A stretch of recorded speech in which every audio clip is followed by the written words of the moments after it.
In 1909, Carl Jung was treating a young woman whose therapy had stalled completely. She was brilliant, rational, over-intellectualized, and completely disconnected from her unconscious. Every interpretation Jung offered, she dismissed with logical arguments. Nothing could break through her rigid rationality. During one session, she was describing a dream about a golden scarab beetle, an ancient Egyptian symbol of rebirth.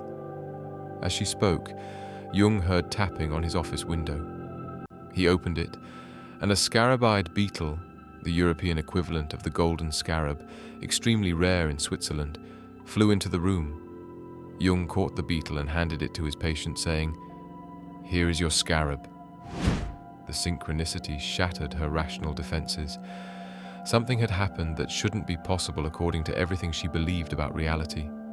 The coincidence was too precise, too perfectly timed, too meaningful to dismiss as random chance. From that moment, her therapy transformed. The synchronicity had opened her to possibilities her rationality had been defending against. Jung spent the next 40 years trying to understand what had happened in that moment. How could a patient's internal psychological state, a dream about a scarab, manifest as an external physical event at the exact instant she was describing it? His conclusion was radical. There exists a principle connecting mind and matter that operates outside causality, outside time, outside the materialist assumptions of modern science. He called it synchronicity. But Jung discovered something more disturbing. Synchronicity isn't random. It emerges at specific psychological moments. It clusters around certain life transitions. And it can be psychologically dangerous if misunderstood, triggering magical thinking, psychotic inflation, or complete abdication of personal responsibility.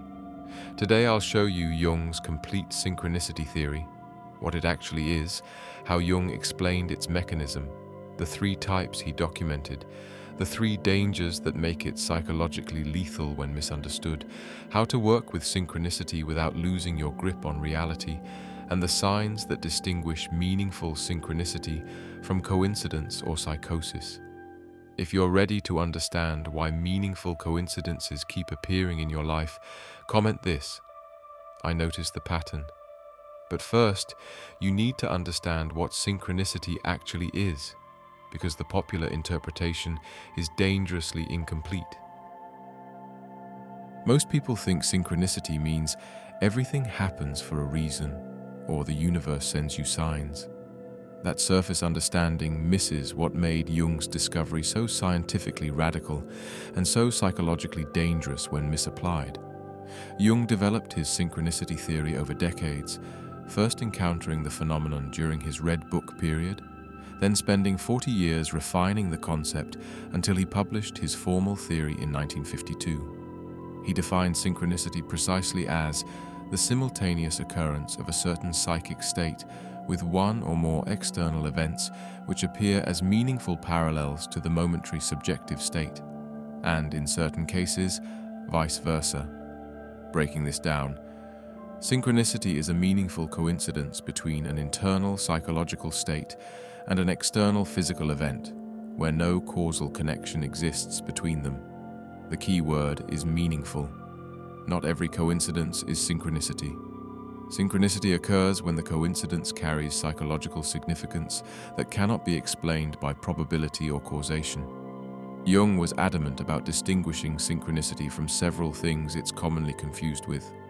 First, it's not causality. In causality, A causes B. You flip a switch, the light turns on. There's a direct causal chain. In synchronicity, there's no causal connection between the internal state and the external event.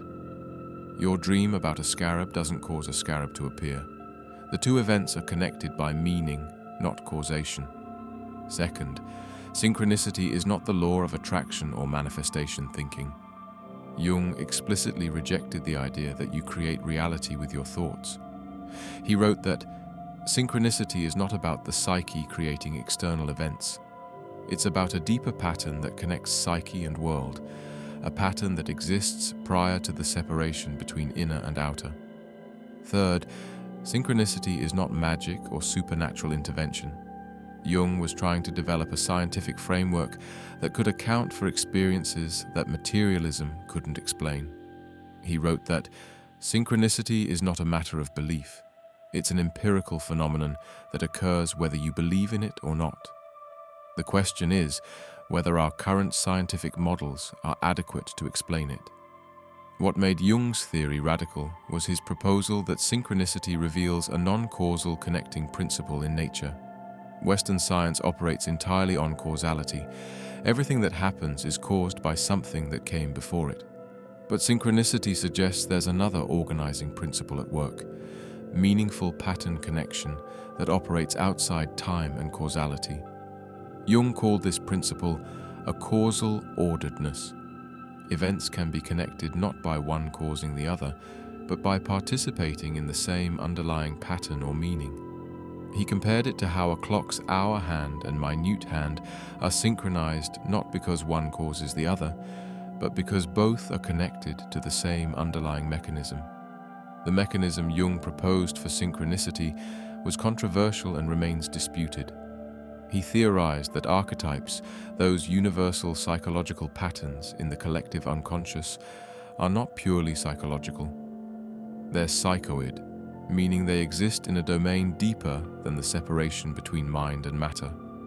When an archetype is activated in your psyche, it can manifest simultaneously in external reality because both your inner world and the outer world are expressions of the same archetypal pattern. Jung observed that the activated archetype creates a field, like a magnetic field, that orders both internal psychological events and external physical events according to its pattern. This is why synchronicities are not random. They emerge when an archetype is constellated in your unconscious. This explains why synchronicities cluster around major life transitions, births, deaths, falling in love, psychological breakthroughs, spiritual awakenings. These moments activate powerful archetypes in your unconscious, and the activation creates the conditions for synchronicity to occur. But Jung discovered through decades of observation that synchronicity manifests in 3 distinct types, each representing a different relationship between psyche and world. Understanding which type you're experiencing determines how to interpret it, and whether it's psychologically meaningful or potentially dangerous. Jung spent years documenting synchronistic experiences in his patients, colleagues, and his own life. Through this research, he identified 3 distinct categories of synchronicity, each revealing a different way psyche and world interconnect. The first and most common type of synchronicity occurs when your internal psychological state coincides with an external event happening simultaneously, with no causal connection between them. Jung's scarab beetle example fits this category perfectly. The patient was describing her dream about a golden scarab at the exact moment a scarabaeid beetle appeared at the window. Her internal state, processing the dream symbol, coincided with the external event, the beetle's appearance, in a way that probability alone couldn't explain. Other common examples include thinking intensely about someone you haven't contacted in years, and within minutes they call or message you, or struggling with a specific question, then opening a book randomly and finding the exact answer on the page you turn to, or experiencing a powerful emotion, and the song that perfectly expresses that emotion starts playing. Jung observed that Type 1 synchronicities are characterized by simultaneity and by the improbability of the coincidence.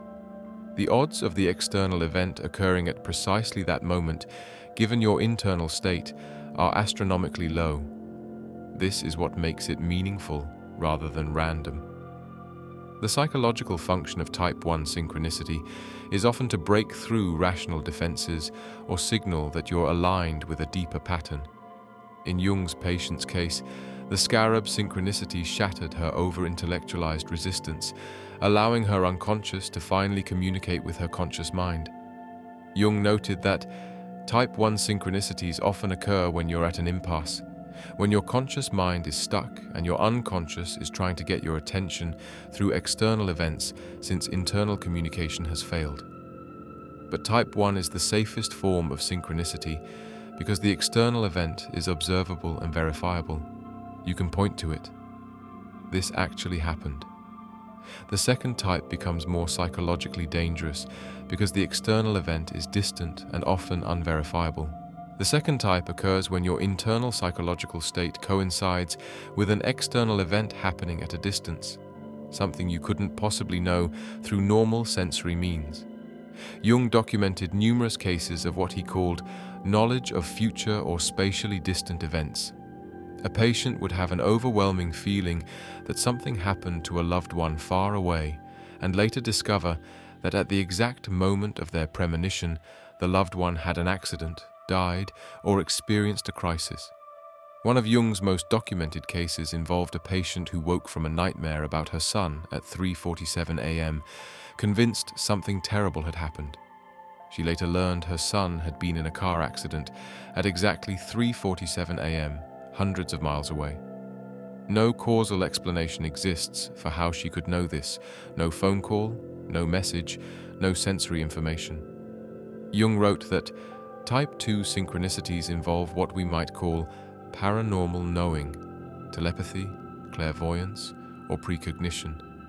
But I resist calling them paranormal because that implies they're outside natural law.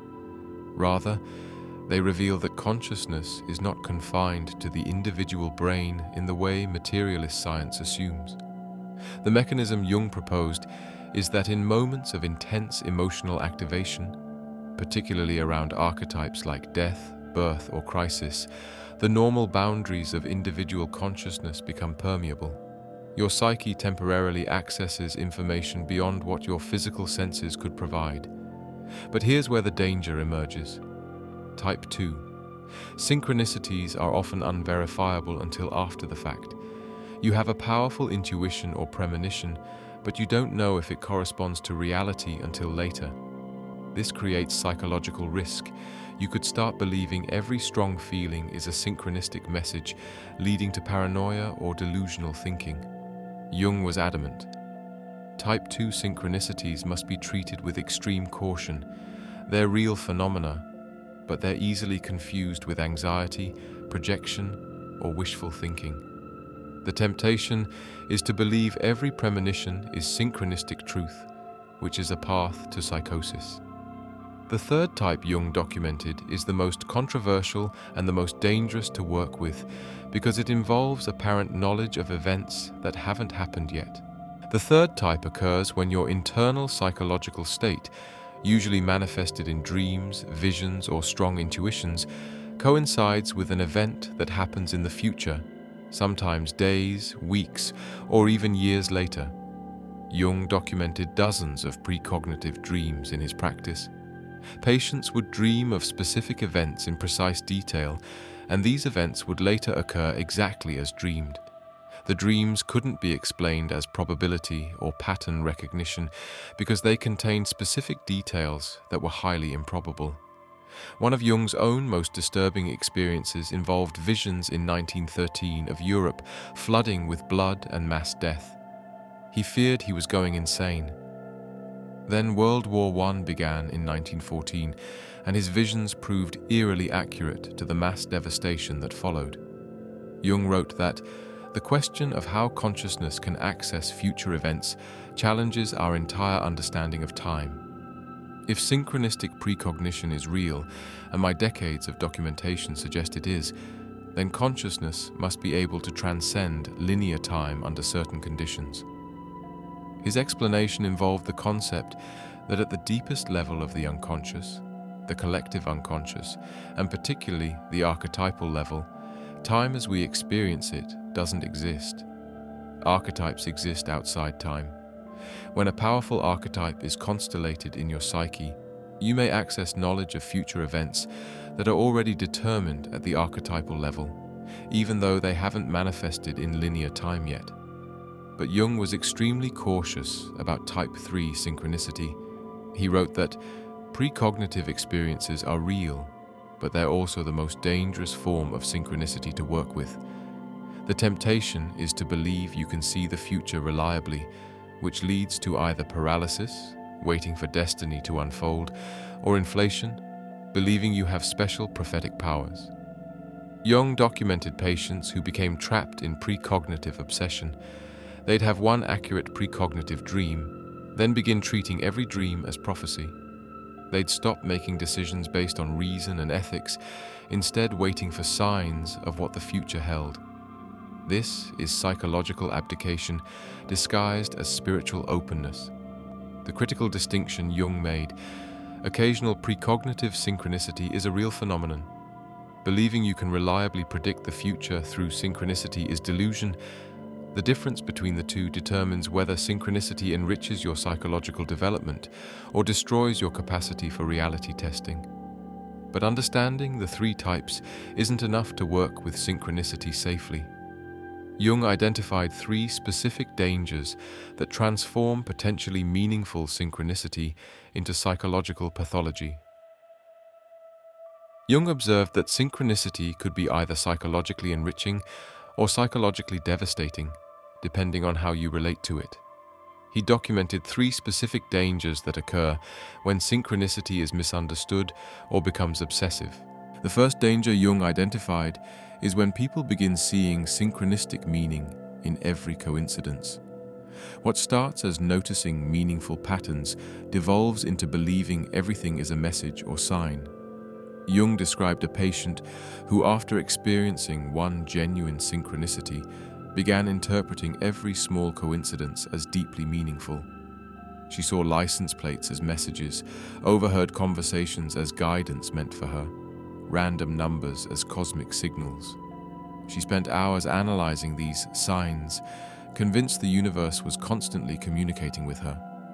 Jung noted that she lost the capacity to distinguish between meaningful synchronicity and random coincidence. Everything became laden with significance. This is not expanded consciousness.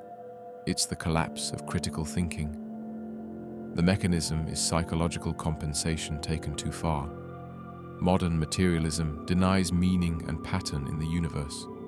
When people first encounter synchronicity, they often overcorrect, swinging from "nothing means anything" to "everything means everything." Both positions are defensive distortions. Jung taught that genuine synchronicity is characterized by its rarity and its emotional impact. If you're seeing synchronicities constantly, multiple times per day, you're not more attuned to meaningful patterns. You're engaging in magical thinking. True synchronicity is occasional, striking, and emotionally significant. The warning signs of magical thinking include spending excessive time analyzing coincidences, making major life decisions based on perceived signs, experiencing anxiety when signs aren't appearing, or feeling special or chosen because synchronicities seem to happen to you frequently. Jung was definitive. Synchronicity should not become a constant lens through which you interpret reality. It should remain an occasional phenomenon that enriches your understanding without replacing rational thought and personal responsibility. The second danger occurs when people move from noticing synchronicity to believing they're creating or controlling it. Jung called this inflation, the ego identifying with archetypal power. Jung documented a patient who experienced several genuine synchronicities during a period of intense psychological work. Rather than understanding these as manifestations of activated archetypes, the patient began believing he had special powers. He thought his thoughts were creating reality. He believed he could manifest outcomes through mental intention. Within months, he'd quit his job, convinced that synchronicities would provide what he needed. He made no practical plans because he trusted the universe to deliver. When synchronicities stopped appearing, because the archetypal activation period had passed, he experienced a psychological crisis. His inflated sense of power collapsed into depression and paranoia. Jung observed that he confused being a channel for archetypal forces with being in control of those forces. He didn't understand that synchronicity happens through you, not because of you. The ego that believes it creates synchronicity has become possessed by archetypal inflation. The mechanism is the ego mistaking itself for the self, Jung's term for the totality of the psyche, conscious and unconscious. When archetypes are activated, synchronicities occur because you're temporarily aligned with deeper archetypal patterns.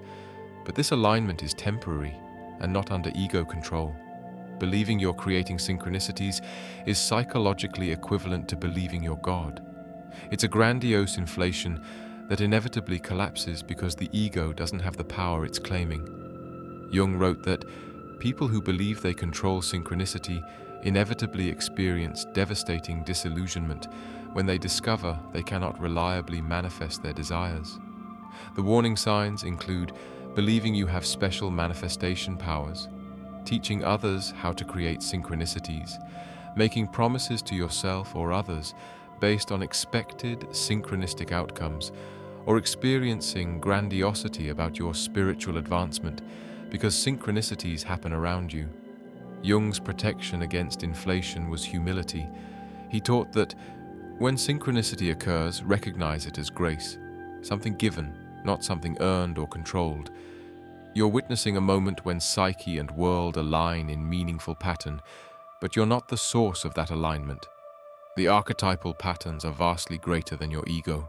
The third danger Jung identified is when people use synchronicity as an excuse to avoid making decisions, taking risks, or accepting responsibility for their lives. They become passive, waiting for signs to tell them what to do, rather than making conscious choices. Jung described a patient who refused to make any significant life decision without receiving a synchronistic confirmation. She wouldn't apply for a new job until a sign appeared. She wouldn't end an unhealthy relationship until the universe gave her permission. She wouldn't pursue her creative work until synchronicity indicated it was meant to be. Jung noted that she had completely abdicated personal responsibility. She called it being open to guidance. But it was actually psychological paralysis disguised as spiritual receptivity. She was using synchronicity as a defense against the anxiety of making choices and living with their consequences. The mechanism is misunderstanding synchronicity's function. Synchronicity doesn't tell you what to do. It doesn't remove your responsibility to make choices. It offers meaningful moments of alignment between inner and outer that can inform your decisions, but it doesn't make decisions for you. Jung was clear. Synchronicity is not a substitute for conscious choice. It's an enrichment of conscious choice. When you experience synchronicity, you don't abdicate your will to it. You integrate its message and then decide how to act, based on both rational analysis and intuitive guidance. Jung documented that people who wait for signs before acting often miss opportunities completely. They're so focused on external confirmation that they ignore internal knowing. They want certainty before risking, but life rarely provides certainty. Synchronicity offers meaning, not certainty. The warning signs include refusing to make decisions without signs, feeling anxious or lost when synchronicities don't appear, blaming lack of synchronicity for inaction, or believing that if something is meant to be, it will happen effortlessly without your active participation. Jung taught that synchronicity should inform your choices, not make them. You remain responsible for your life. The universe does not owe you clear instructions. Synchronicity is a gift when it appears, not a right you can demand. These three dangers, magical thinking, psychotic inflation, and responsibility abdication, are what make synchronicity psychologically lethal when misunderstood. But for those who can work with synchronicity while maintaining psychological grounding, Jung developed a method that balances openness to meaning with critical thinking. After decades of observing both enriching and destructive relationships to synchronicity, Jung developed a four-phase method for working with synchronistic experiences without falling into the dangers we just discussed.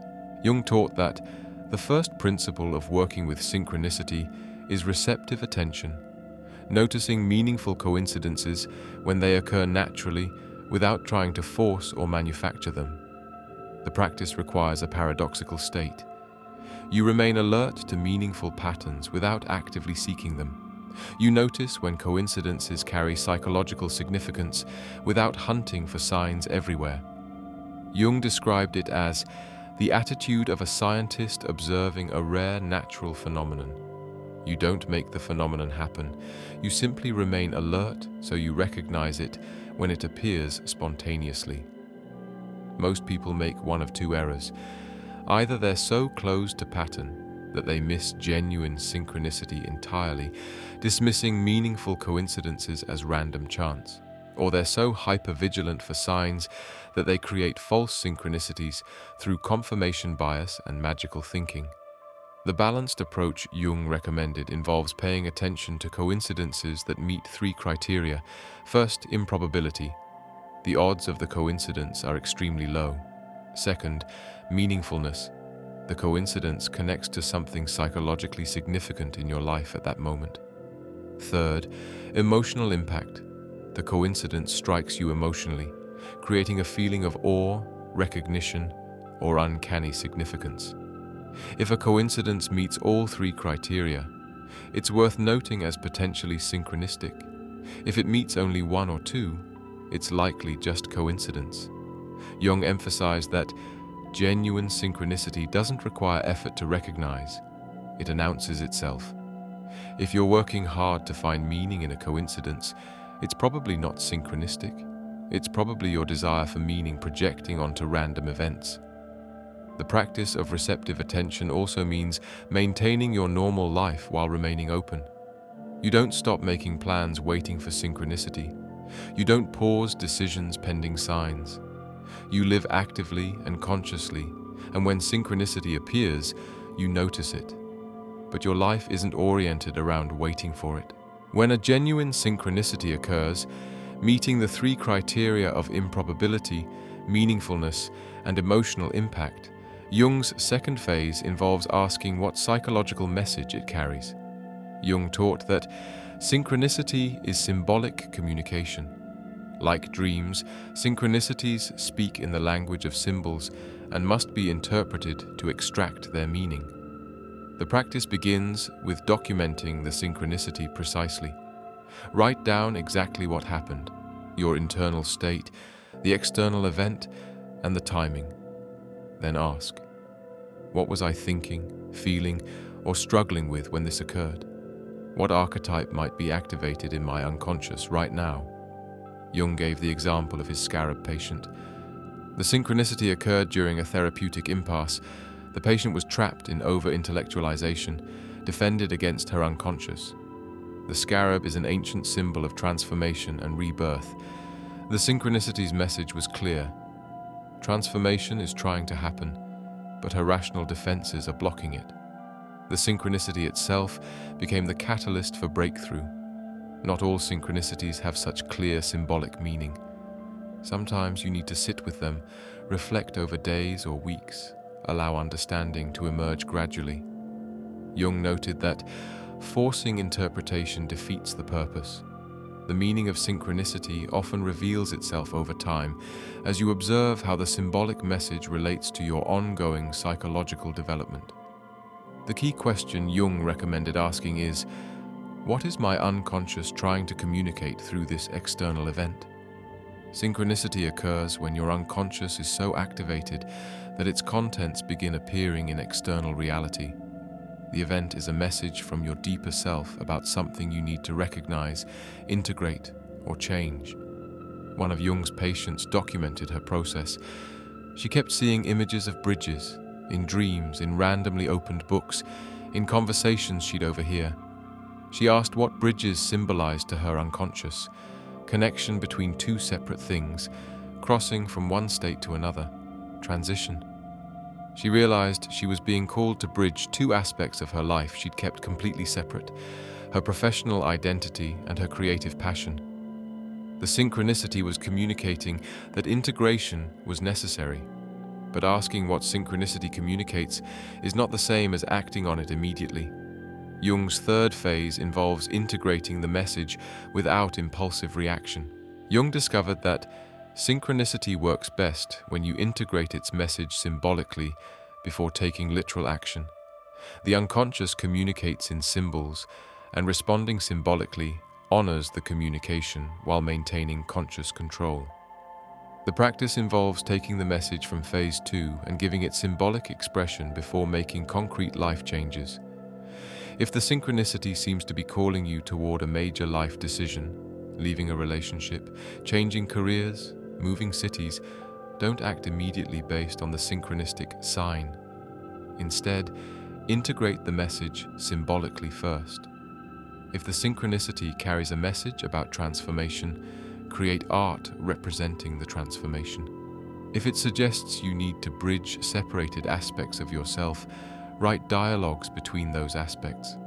If it indicates a needed ending, perform a ritual acknowledging the ending symbolically. Jung observed that when you honor synchronicity symbolically, you satisfy the unconscious impulse that created it. This prevents impulsive literal action while still integrating the message. After symbolic integration, you can then make conscious decisions about whether literal action is appropriate. One patient experienced multiple synchronicities pointing toward leaving her marriage. Rather than immediately filing for divorce, she spent months exploring what leaving the marriage meant symbolically, what aspects of herself had been abandoned or betrayed within the relationship, what psychological divorce needed to happen internally. After this symbolic work, she could then make a conscious, grounded decision about whether the marriage could be transformed or whether physical divorce was necessary. Jung taught that synchronicity is often calling for internal change before external change. People who respond to synchronicity with immediate external action often miss the deeper internal transformation being requested. The symbolic integration period also functions as a test.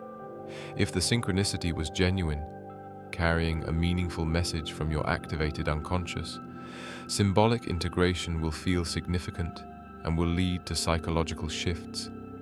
If the synchronicity was actually coincidence amplified by wishful thinking, symbolic integration will feel empty or forced, revealing that you were projecting meaning onto random events. Jung's final phase involves taking appropriate action informed by the synchronicity while remaining detached from outcome. He taught that synchronicity should inform your choices without determining them. You consider both the synchronistic message and your rational analysis, then choose consciously. The practice requires holding both rational and intuitive knowing in tension. You don't ignore the synchronicity, dismissing it as meaningless, but you also don't follow it blindly, abandoning critical thinking. You integrate both perspectives and then choose. Jung described this as acting in alignment, making choices that honor both the synchronistic message and your conscious values, needs, and reasoning. The synchronicity becomes one factor in your decision-making, not the only factor. Crucially, Jung emphasized remaining unattached to outcome. He wrote that, if you act on synchronistic guidance with rigid attachment to a specific result, you've misunderstood the message. Synchronicity reveals meaningful pattern, not predetermined outcomes. You align with the pattern and then allow life to unfold without demanding it conform to your expectations. One of Jung's patients experienced synchronicities, suggesting a creative project was meant to be. He took aligned action, developing the project seriously, investing time and resources. But he remained unattached to whether it succeeded commercially. When the project didn't achieve the success he'd hoped for, he wasn't devastated because he hadn't been attached to a specific outcome. He'd simply followed meaningful guidance and allowed results to emerge naturally. Jung contrasted this with patients who experienced one synchronicity, interpreted it as a guarantee of success, acted on that assumption, then felt betrayed when outcomes didn't match their expectations. He noted that they confused synchronicity with prophecy. Synchronicity doesn't promise specific results. It indicates meaningful alignment in the present moment. What unfolds from that alignment remains unknown. The integration of all four phases, noticing without forcing, asking what's communicated, integrating symbolically, acting in alignment without attachment, allows synchronicity to enrich your life without creating dependency, inflation, or paralysis. But understanding the method doesn't guarantee you're experiencing genuine synchronicity rather than coincidence, wishful thinking, or early psychosis. Jung identified specific signs that distinguish real synchronicity from its psychological counterfeits. How do you know whether you're experiencing meaningful synchronicity or falling into magical thinking, inflation, or delusion? Jung documented 6 specific characteristics that distinguish genuine synchronistic experiences from psychological counterfeits. Jung taught that genuine synchronicity violates probability to a degree that makes dismissing it as chance intellectually dishonest. The coincidence must be extraordinarily unlikely, not just, "Oh, that's interesting," but "This shouldn't be possible." The odds against the specific combination of your internal state and the external event occurring simultaneously must be astronomical. Jung's scarab example meets this criterion perfectly. The patient dreams of a golden scarab, already an unusual dream symbol in European culture. She's describing this dream at the exact moment a scarabaeid beetle, rare in Switzerland, appears at the window. The beetle hits the window precisely when she's speaking about the dream scarab. The probability of this specific combination is infinitesimal. Contrast this with someone who's thinking about a friend and then sees someone who vaguely looks like that friend. That's low-level coincidence, not synchronicity. The improbability isn't high enough.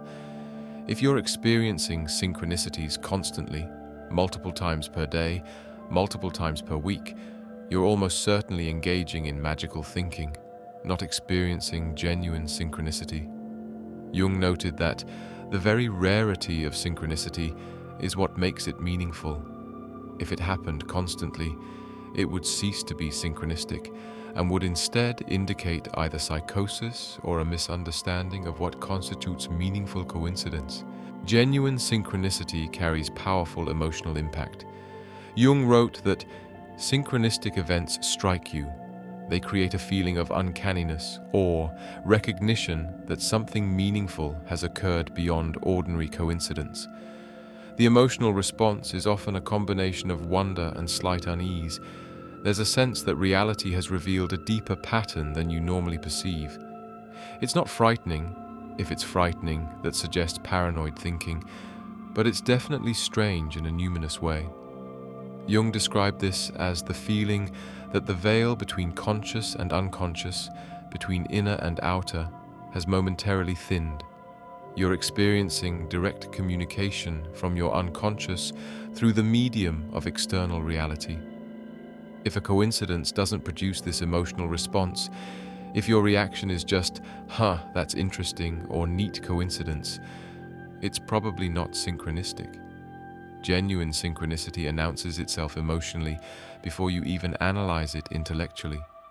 But the emotional impact should be wonder and recognition, not anxiety or paranoia.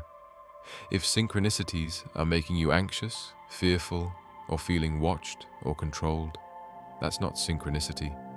That's a sign you're losing healthy psychological boundaries between self and world. Jung emphasized that synchronicity speaks the language of symbol and metaphor, not literal instruction. The meaning must be interpreted symbolically. Genuine synchronicity carries symbolic significance related to your current psychological state or developmental stage. The external event acts as a symbol that mirrors something happening internally. When Jung's patient dreamed of the scarab, the symbol represented transformation and rebirth, precisely what she needed psychologically. The physical scarab's appearance was meaningful because it reflected and reinforced that symbolic message. False synchronicity often involves people taking coincidences literally rather than symbolically. Someone sees the number 1111 repeatedly and believes it's a literal message about a specific person, decision, or outcome. But genuine synchronicity requires symbolic interpretation, asking, what does this symbol mean for my psyche right now? If you're struggling to find symbolic meaning in a coincidence, if you have to force interpretation, or the meaning feels thin and unconvincing, it's probably not synchronistic. Genuine synchronicity's symbolic meaning often feels obvious once you see it, even if interpreting it requires reflection. Jung noted that the timing of synchronistic events is crucial. The external event occurs at the precise moment when the internal state is activated, not before or significantly after.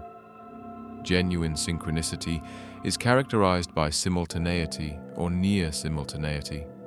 You're thinking about something, and the external event occurs within seconds, minutes, or at most hours.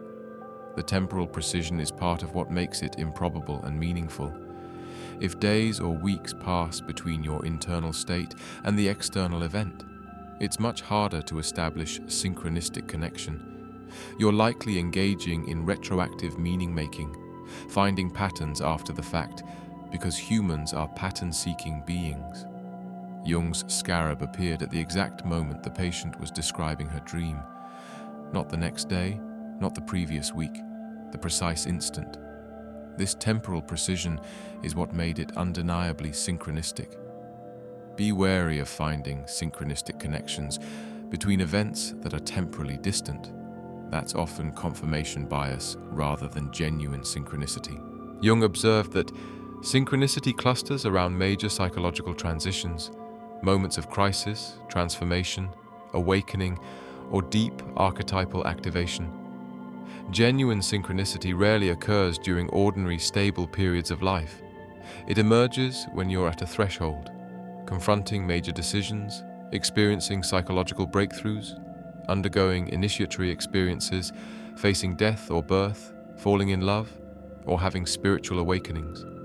These threshold moments activate powerful archetypes in your unconscious, and that archetypal activation is what creates the conditions for synchronicity to occur. If you're claiming constant synchronicities during an ordinary, stable period of life with no particular psychological intensity, you're likely engaging in magical thinking. Genuine synchronicity corresponds to periods of heightened psychological activation. Jung documented that his patients experienced the most synchronicities during the most intense phases of their psychological work, when old structures were breaking down, when new patterns were emerging, when the unconscious was most active and demanding integration. Perhaps the most important sign of genuine synchronicity versus delusion is that you maintain the capacity for critical thinking about the experience. Jung taught that you should be able to question whether a coincidence is genuinely synchronistic or just coincidence. If you've lost the capacity to doubt, you've lost reality testing. Genuine synchronicity allows for uncertainty. You can hold the experience as potentially meaningful while acknowledging you might be wrong. You can appreciate its improbability without claiming absolute certainty about its significance. If you're absolutely convinced every coincidence is a cosmic message, if you cannot tolerate anyone suggesting a coincidence might be random, if you become defensive or agitated when your interpretation is questioned, these are signs you've crossed from healthy openness to synchronicity into delusional thinking. Jung maintained scientific skepticism about synchronicity even while taking it seriously as a phenomenon. He wrote that, "I document synchronistic experiences, I take them seriously, I develop theories to explain them, but I maintain the possibility I could be wrong. This humility prevents inflation and keeps me grounded in reality." If you're experiencing what you believe is synchronicity while also maintaining healthy skepticism, asking yourself whether you might be reading too much into coincidence considering alternative explanations, you're probably in healthy relationship to the phenomenon. If you've lost all doubt, if synchronicity has become your dominant lens for interpreting reality, if you cannot hear skepticism without feeling attacked, you've crossed into psychological danger. These 6 signs, extreme improbability, emotional significance, symbolic meaningfulness, temporal precision, psychological threshold, and maintained critical distance, together distinguish genuine synchronicity from magical thinking, inflation, or psychotic break. But understanding synchronicity intellectually is different from seeing it work in actual lives. Jung studied people who engaged synchronicity wisely and people who were destroyed by misunderstanding it. The difference reveals everything about whether working with this phenomenon enriches or damages your psychological health. Jung spent decades observing how different people related to synchronicity. Two contrasting cases reveal what determines whether synchronicity becomes a tool for psychological growth or a path to delusion and breakdown. Jung's personal relationship with synchronicity demonstrates successful integration. Throughout his life, he experienced profound synchronistic events: the scarab beetle, precognitive dreams before World War I, meaningful coincidences during his Red Book period, and countless experiences with patients. But Jung maintained critical distance even while taking synchronicity seriously. After experiencing the scarab synchronicity, he didn't conclude he had magical powers or that synchronicities would now guide all his therapeutic work. He documented the event, theorized about it, but continued his practice using standard clinical methods.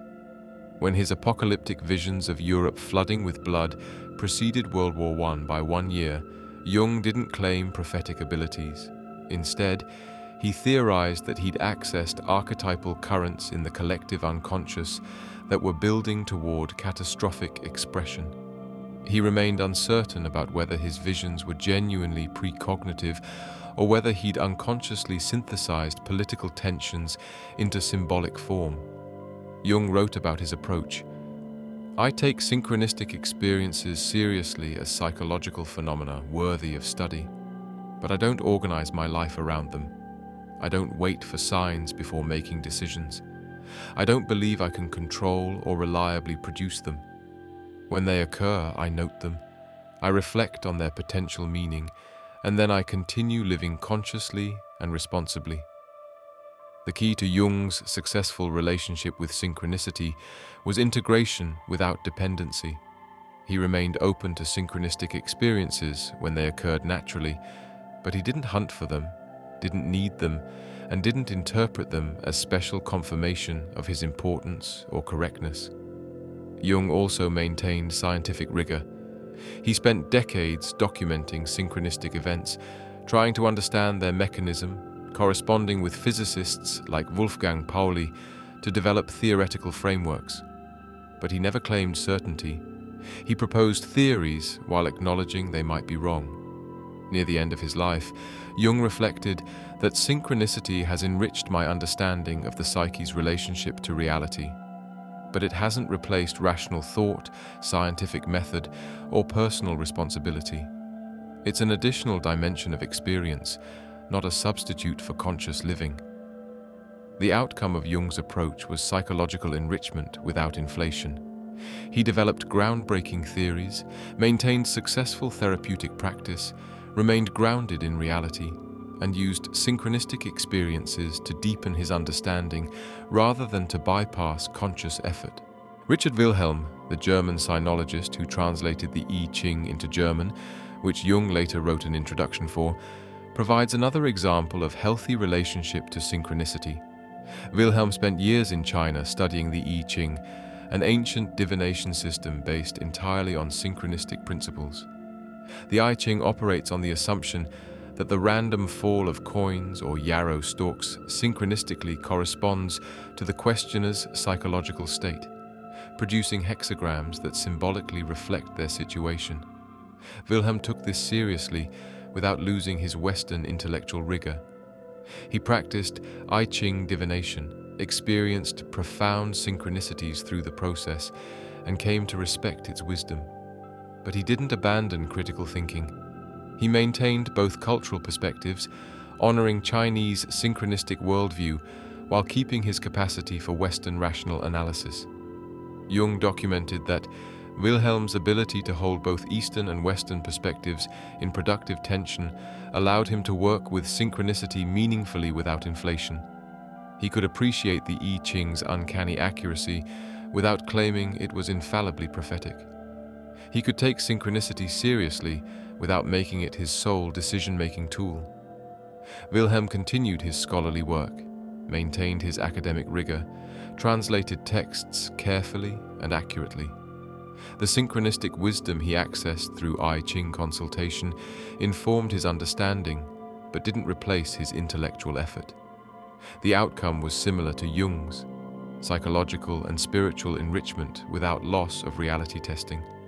Wilhelm died relatively young, but his translations and commentaries on Chinese philosophy remain foundational precisely because he maintained intellectual integrity while remaining open to synchronistic wisdom.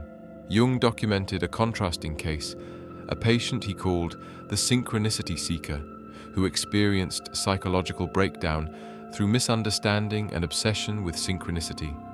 The patient had one genuine synchronistic experience early in therapy, a meaningful coincidence that helped break through resistance and facilitate a therapeutic breakthrough.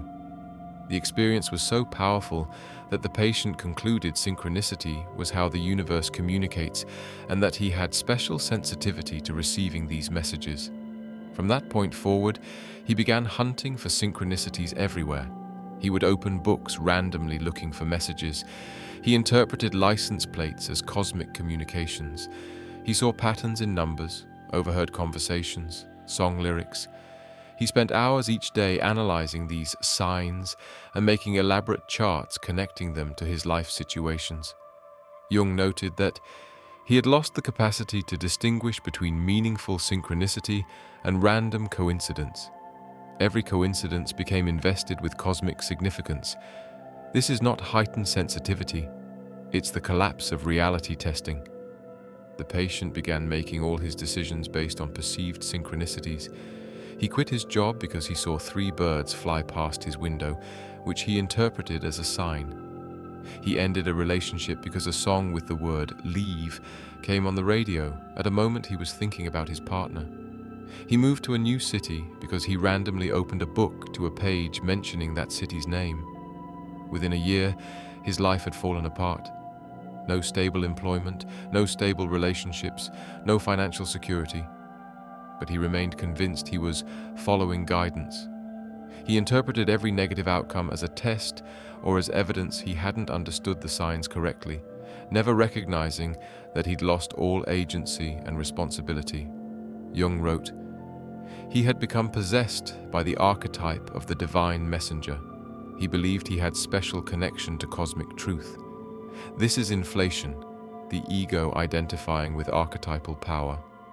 The tragedy is that his initial synchronistic experience was genuine and could have been psychologically enriching, but his inflation destroyed his capacity to benefit from it. The patient eventually experienced a psychotic break. He began hearing voices which he interpreted as direct communication from higher consciousness. He believed he was receiving missions and special knowledge. He had to be hospitalized." Jung reflected, "The difference between enriching synchronicity and destructive obsession is maintaining the ego's capacity for critical thinking and personal responsibility.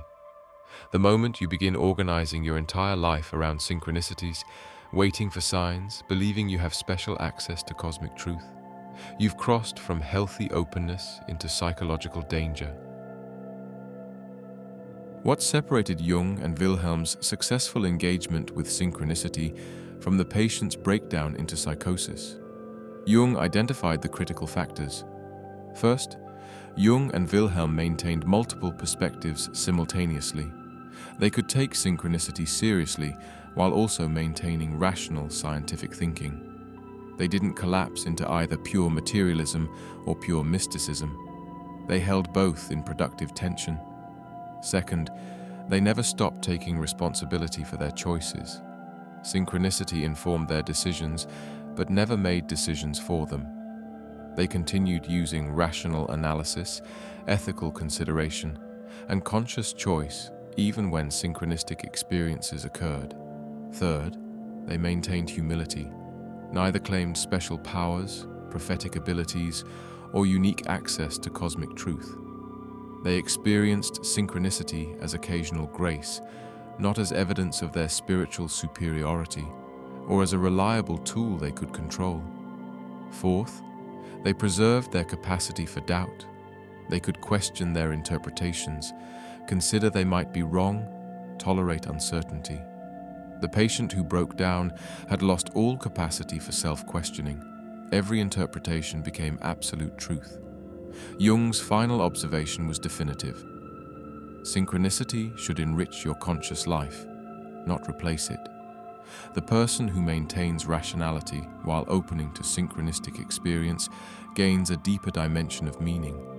The person who abandons rationality for synchronistic thinking loses both. They gain neither reliable mystical wisdom nor functional rational capacity. They become lost between worlds. This is why Jung was so cautious about teaching synchronicity theory. He knew it could be psychologically enriching for mature, grounded people, but he also knew it could trigger inflation, magical thinking, and psychotic breakdown in people without adequate ego development or reality testing capacity. The question isn't whether synchronicity is real. Jung's decades of documentation suggest it is. The question is whether you can work with it while maintaining psychological health and grounded responsibility for your life. Meaningful coincidences keep happening because your psyche is deeper and more powerful than materialist psychology can explain. Your unconscious doesn't stop at the boundary of your skull. At its deepest levels, the archetypal layer of the collective unconscious, it connects to patterns that organize both inner experience and outer events. You're not imagining synchronicity when you experience genuine, meaningful coincidence. You're not falling for New Age delusion when a symbol from your dreams appears in physical reality at the exact moment you need it. You're experiencing what Jung spent 40 years documenting: the psychoid nature of archetypes, their capacity to order both psychological and physical events according to meaningful pattern. But you're also not special because synchronicities happen around you. You don't have magical powers. You're not more evolved. You're not receiving personal messages from the universe that others can't access. You're experiencing a natural phenomenon that occurs when archetypes are activated, something that happens to everyone at threshold moments, whether they recognize it or not. The question isn't whether synchronicity is real. Jung's meticulous documentation and decades of clinical observation established that meaningful coincidence occurs beyond what probability can explain. The question is whether you can work with synchronicity without losing your capacity for rational thought, personal responsibility, and reality testing. Jung's method offers a path. Notice without forcing, ask what's communicated, integrate symbolically, act in alignment without attachment, maintain wonder while preserving skepticism. Take synchronicity seriously without organizing your life around it. Let it inform your choices without making choices for you. Most people make one of two errors. They either dismiss all synchronicity as meaningless coincidence, closing themselves to a dimension of experience that could enrich their psychological development, or they become obsessed with synchronicity, seeing signs everywhere, losing their grounding in rational thought and conscious responsibility. The integrated approach requires what Jung called the transcendent function, the ability to hold opposites in productive tension. You can be both open to synchronistic meaning and skeptical about your interpretations. You can take meaningful coincidences seriously while maintaining critical distance. You can honor pattern while accepting uncertainty. For those willing to walk this middle path, maintaining rationality while opening to mystery, preserving ego strength while accessing archetypal wisdom, synchronicity becomes what Jung intended: occasional grace that deepens your understanding of psyche's relationship to world without replacing your responsibility to live consciously. Comment below which type of synchronicity you've experienced most. Type 1 for internal state coinciding with simultaneous external event, Type 2 for internal state coinciding with distant event, or Type 3 for internal state coinciding with future event. Let's build a community of people working with synchronicity responsibly instead of falling into magical thinking or inflation. If this exploration of why meaningful coincidences keep happening transformed your understanding, hit that like button. You've joined the rare few who understand that synchronicity is neither meaningless chance nor cosmic guarantee. It's evidence that psyche and world interconnect in ways materialism cannot explain. Subscribe for more deep dives into Jung's most mysterious discoveries. The phenomena that reveal consciousness is stranger, deeper, and more powerful than modern science acknowledges. And if you haven't watched my previous videos on Jung's Red Book, shadow integration, and animus projection, watch those next. The Red Book shows where Jung first encountered synchronicity during his descent. Shadow integration prepares you for the psychological intensity that often triggers synchronistic experiences. Animus work explains how unconscious projection operates. Understanding projection is essential before working with synchronicity safely. Together, these 4 videos give you Jung's complete map of the unconscious, how to descend into it, how to integrate its contents, how to stop projecting it onto others, and how to recognize when it manifests in external reality through synchronicity. Meaningful coincidences will keep happening whether you understand them or not. Jung proved it's possible to work with synchronicity consciously, enriching your psychological development without losing your mind. The question is, can you maintain the balance between openness and skepticism that makes synchronicity a gift rather than a trap? Thank you for watching. See you in the next dimension.